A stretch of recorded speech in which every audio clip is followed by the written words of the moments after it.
Whenever you're ready, go ahead. I don't know if I'll put them in order this time so Yeah. much.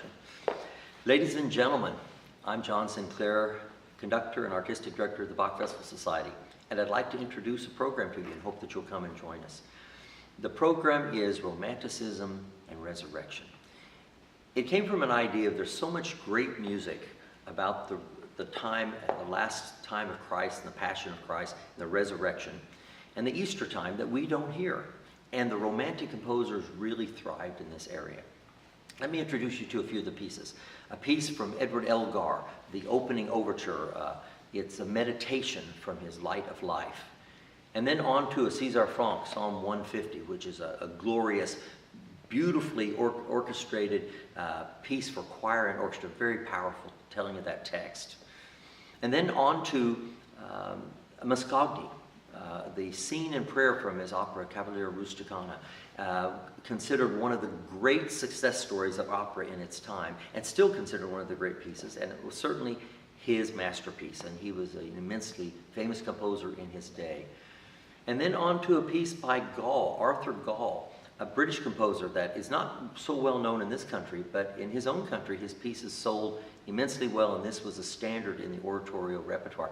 We're going to do a movement from there, a cherubic hymn featuring a bass soloist and the women's choir. Now basically the program has each of our guest soloists, we have 3 of them for this concert, Mary Wilson soprano, Robert Brough tenor, and Kevin Days bass. Each of them is featured in a solo with the chorus backing him up.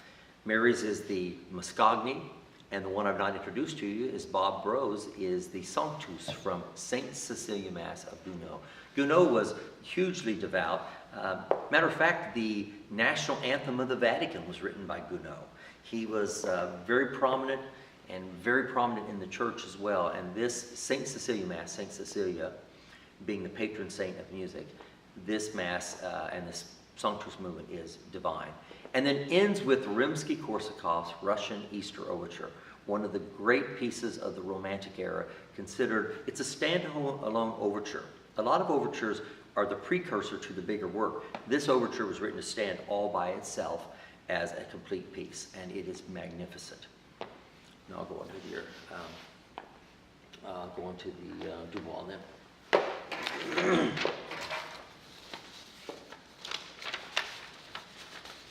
Some notes on Dubois somewhere. Oh, there.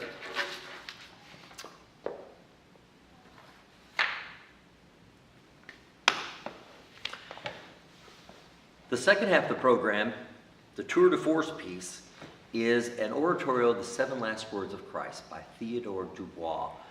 He was director of the Paris Conservatory, a big deal in his day, a great composer and a real proponent of Romanticism. So much so that he gained some enemies with people like Ravel and Debussy because he wanted to stick with that Romanticism, that romantic thought. This piece is powerful, it's gentle, it's big and brawny, it's the whole spectrum of sound, the whole spectrum of colors. It was his masterpiece, and it is a piece that people have maybe heard earlier in the century, but not so much in our time now. More in the early and mid 20th century, not the 21st, but it is a fabulous piece of music and one that our audience, I know, is going to enjoy listening to. Let me give you some other information on that. Dubois was such a prominent composer in his day. He actually won the Prix de Rome, big composition contest in 1861. He became director of the Conservatory in Paris for almost 10 years. What's one should know about this piece?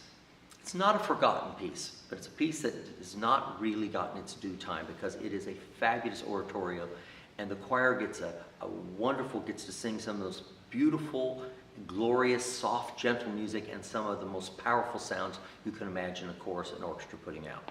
We hope you'll join us for that evening, and please consider coming to hear Romanticism and Resurrection. Hope to see you there.